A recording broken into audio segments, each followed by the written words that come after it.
Presiden Republik Indonesia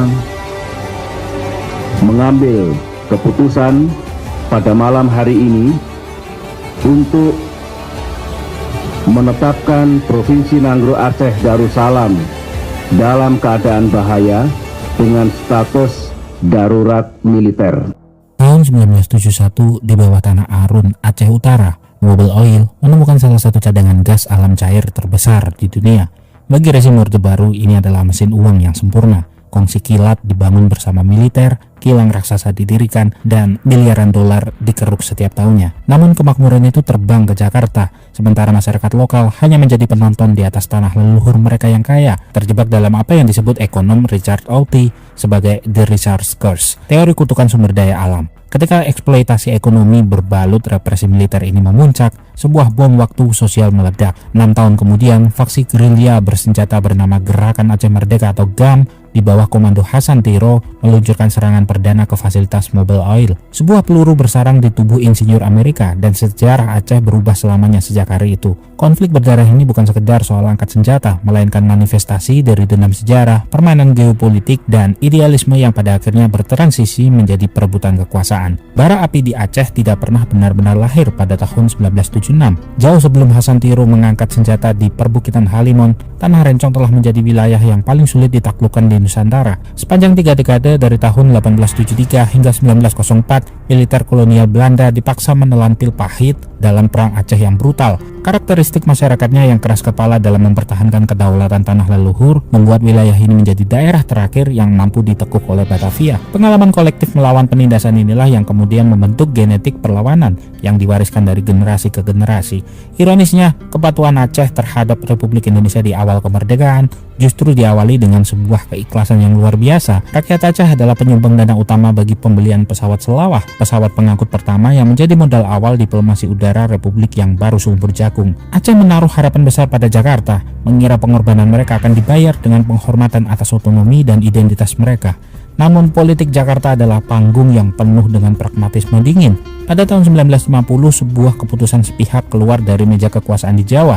Status Aceh sebagai provinsi dibubarkan secara sepihak, diturunkan kastanya menjadi sekedar karesidenan di bawah Provinsi Sumatera Utara. Keputusan ini bukan sekedar penurunan status administratif, ini adalah sebuah pengkhianatan terbuka, sebuah penghinaan terhadap martabat. Respon terhadap pengkhianatan ini datang dengan cepat dan mematikan. Teungku Daud Bereh, tokoh karismatik, mantan gubernur militer masa revolusi sekaligus pemimpin Persatuan Ulama Seluruh Aceh atau PUSA, langsung memaklumatkan perlawanan bersenjata. Pada tahun 1953, ia membawa Aceh bergabung dengan jaringan Darul Islam Tentara Islam Indonesia atau DITI pimpinan Kartosuwiryo. Bagi Bereh, perlawanan ini adalah kelanjutan logis dari Perang Cumbok, sebuah revolusi sosial internal di Aceh pada akhir 1945, ketika faksi ulama atau Teungku yang dipimpinnya berhasil menumpas faksi bangsawan atau Teuku yang pro Belanda. Kekuasaan ulama di Aceh sudah absolut dan mereka tidak akan membiarkan birokrat sekuler di Jakarta mendikte cara hidup mereka. Setelah Soekarno memberikan status daerah istimewa yang menjanjikan otonomi atas agama, hukum adat, dan pendidikan, harmoni tersebut hanyalah ilusi di atas kertas. Di bawah permukaan, bara kekecewaan itu tetap menyala, menunggu pemantik baru untuk kembali meledak. Pemberontakan meledak ketika muncul jarak yang menganga lebar antara value expectation atau apa yang masyarakat rasa layak mereka dapatkan berdasarkan kontribusi dan sejarah mereka dengan value capabilities atau realitas pahit dan minimnya penghargaan yang sebenarnya mereka terima dari pemegang kekuasaan. Kesenjangan psikologis yang menyakitkan inilah yang merusak kepercayaan Aceh kepada konsep keindonesiaan. Jakarta gagal memahami bahwa status daerah istimewa yang mereka berikan hanyalah perban sementara untuk luka yang teramat dalam. Bara dendam sejarah ini tetap terjaga di dalam kegelapan, siap diserahkan kepada aktor berikutnya yang akan membawa metode perlawanan yang jauh lebih radikal. Estafet perlawanan dari Daud Bereh tidak jatuh ke tangan seorang ulama jubah dari pesantren lokal, melainkan ke tangan seorang pria necis bercelana bahan dengan selera borjuis barat yang tinggal di New York sejak awal tahun 1950-an. Namanya Teungku Hasan Muhammad Ditiro. Ia adalah seorang intelektual flamboyan yang bekerja di kantor Perserikatan Bangsa-Bangsa untuk urusan Indonesia, mengemari Coca-Cola, menulis buku harian puitis berbahasa Inggris, dan mengklaim dirinya sebagai keturunan sah dari pahlawan besar perang Aceh, yaitu Teungku Cik Ditiro. Melalui garis darah dan modal intelektual inilah Hasan Tiro merasa memiliki hak teologis dan historis untuk menuntut kembali kedaulatan tanah leluhurnya. Hubungan Tiro dengan Jakarta awalnya tidak selalu berupa angkat senjata. Ia adalah seorang pebisnis, namun sebuah titik balik terjadi pada tahun 1974. Hasan Tiro mengikuti lelang proyek raksasa pembangunan pipa gas alam di Arun, sebuah proyek bernilai jutaan dolar yang berpotensi mengubah nasib finansialnya. Namun, rezim Orde Baru yang korup memutuskan untuk menyingkirkannya dan menyerahkan tender tersebut kepada Bechtel, sebuah firma raksasa asal Amerika Serikat.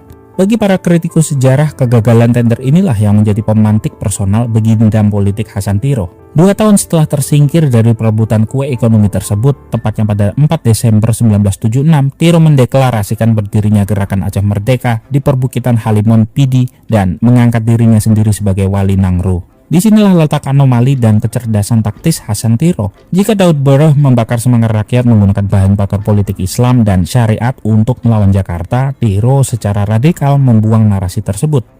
Dalam teks deklarasinya, ia menyusun propaganda tajam. Ia mengklaim bahwa telah terjadi penyerahan kedaulatan yang ilegal atas tanah nenek moyang dari Belanda selaku kolonialis lama kepada Jawa sebagai kolonialis baru. Ia menyerang Jakarta dengan data bahwa angka harapan hidup di Aceh merosot hingga 34 tahun dan menuduh pusat mengeruk 15 miliar dolar per tahun dari gas alam Arun hanya untuk membangun Pulau Jawa. Meskipun metode fact-checking modern membuktikan bahwa data ekonomi yang dilempar Tiro tersebut keliru dan overdramatis, sebagai alat propaganda, narasi ini bekerja dengan sangat sempurna. Romantisme masa lalu tentang kejayaan kerajaan Aceh di era Sultan Iskandar Muda diadu secara frontal dengan kegetiran realitas masyarakat lokal yang miskin di sekitar kilang Mobil Oil. Namun realitas di medan tempur tidak seindah retorika di atas kertas. Gelombang pertama perlawanan GAM adalah sebuah kegagalan militer yang total. Kalah jumlah personil, minim logistik, dan tanpa persenjataan yang memadai. Milisi bentukan Tiro ini bukanlah lawan sebanding bagi mesin militer Orde Baru yang represif. Awal dekade 1980-an, Gerakan Aceh Merdeka hanyalah sebuah organisasi separatis yang lumpuh. Pemimpin tertingginya mengasingkan diri ke Eropa, sementara sisa-sisa pengikutnya di lapangan tiarap bersembunyi di dalam hutan. Namun, gejolak geopolitik global di Timur Tengah mendadak membuka jalur logistik yang mengubah amatirisme militer GAM menjadi kekuatan mematikan. Di Tripoli, Libya, Kolonel Muammar Gaddafi sedang menjalankan proyek Mataba, sebuah program ambisius anti-imperialisme global yang mendanai, melatih, dan mempersenjatai gerakan gerilya di seluruh dunia. Celah internasional ini ditangkap dengan cepat oleh faksi elit GAM di Swedia. Antara tahun 1986 hingga 1989, jembatan rekrutmen rahasia dibangun dari Aceh menuju Afrika Utara. Sekitar 2 hingga 3.000 pemuda Aceh diselundupkan keluar dari Indonesia, melintasi perbatasan negara dengan satu tujuan, yaitu Kem Tajura, sebuah pangkalan militer khusus di gurun Libya. Di sana, para pemuda desa ini tidak lagi dicekoki sekedar retorika puitis tentang Sultan Iskandar Muda. Mereka dilatih secara profesional oleh instruktur militer Libya dengan taktik perang gerilya modern, sabotase komando, intelijen, hingga penggunaan persenjataan berat standar Pakta Warsawa. Mereka ditempa bersama milisi garis keras internasional lainnya, termasuk faksi PLO Palestina. Kelompok inilah yang kelak dicatat dalam sejarah sebagai Angkatan Libya, sebuah kasta elit kombatan yang memegang kendali taktis di lapangan, dipimpin oleh figur-figur muda radikal seperti Muzakir Manaf. Pada akhirnya, catatan sejarah Gerakan Aceh Merdeka adalah sebuah refleksi panjang tentang bagaimana sebuah konflik distrukturkan oleh kapital, digerakkan oleh trauma, dan diselesaikan oleh kompromi elit. Aceh membuktikan bahwa nasionalisme dan pemberontakan jarang sekali lahir dari ruang hampa ideologis yang murni. GAM tidak lahir semata-mata karena fanatisme agama atau kerinduan buta pada Sultan Iskandar Muda. Ia lahir dari rasa ketidakadilan yang akut ketika perut bumi mereka dikuras demi kemegahan pusat, sementara mereka hanya mendapatkan ampas polusi dan moncong senjata. Namun sejarah juga menyodorkan ironi yang dingin. Musuh terbesar dari sebuah idealisme perjuangan seringkali bukan peluru dari musuh, melainkan godaan kekuasaan ketika perang itu usai. Ketika senjata telah dilebur dan mantan gerilyawan menduduki kursi-kursi empuk kekuasaan, garis pembatas antara pejuang rakyat dan penguasa yang korup mendadak menjadi sangat kabur. Hasan Tiro telah tiada, dikuburkan di tanah kelahirannya pada tahun 2010 setelah 10 tahun mengasingkan diri. Persenjataan angkatan Libya telah dipotong menjadi besi tua. Namun bagi rakyat sipil Aceh, perjuangan yang sesungguhnya ternyata belum selesai. Mereka tidak lagi harus bersembunyi dari desingan peluru tentara atau milisi, melainkan harus terus bertahan hidup di tengah kepungan kemiskinan, menyaksikan tanah mereka yang tetap kaya, sementara para pemimpin barunya sibuk merayakan kemakmuran di atas sisa-sisa trauma masa lalu.